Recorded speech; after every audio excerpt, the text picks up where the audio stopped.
കേരളത്തിൽ അതിതീവ്ര മഴയ്ക്ക് സാധ്യത. തെക്കൻ ഗുജറാത്ത് തീരം മുതൽ വടക്കൻ മധ്യ കേരള തീരം വരെ സമുദ്രനിരപ്പിൽ ന്യൂനമർദ്ദപാത്തി നിലനിൽക്കുന്നു. കേരളത്തിൽ അതിതീവ്ര മഴയ്ക്ക് സാധ്യതയുള്ളതിനാൽ കോഴിക്കോട്, വയനാട് ജില്ലകളിൽ ഇന്ന് റെഡ് അലർട്ട് പ്രഖ്യാപിച്ചു. മലപ്പുറം, കണ്ണൂർ, കാസർഗോഡ് ജില്ലകളിൽ ഓറഞ്ച് അലർട്ടും എറണാകുളം, ഇടുക്കി, തൃശൂർ, പാലക്കാട് ജില്ലകളിൽ യെല്ലോ അലർട്ടും പ്രഖ്യാപിച്ചു.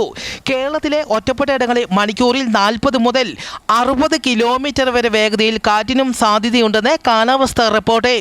വയനാട് കള്ളാടിയിൽ മണ്ണിടിഞ്ഞ് വൻ ദുരന്തം, 3 പേർ മരിച്ചു, 18 പേരെ കാണാതായി. മരണസംഖ്യ വീണ്ടും ഉയരും. വയനാട് കള്ളാടി തുരങ്കപാത നിർമ്മാണ മേഖലയ്ക്ക് സമീപമാണ് അപകടമുണ്ടായത്. കേരളത്തിലെ ഒറ്റപ്പെട്ട സ്ഥലങ്ങളിൽ തീവ്ര മഴയ്ക്ക് സാധ്യതയുള്ളതിനാൽ അപകട മേഖലയ്ക്ക് സമീപം താമസിക്കുന്നവർ കൂടുതൽ ജാഗ്രത പാലിക്കുക. മലയോര മേഖലകളിലേക്കുള്ള രാത്രി യാത്രകൾ ഒഴിവാക്കുക.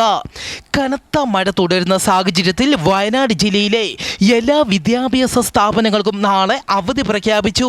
പ്രൊഫഷണൽ കോളേജുകൾക്കും അവധി ബാധകമായിരിക്കും.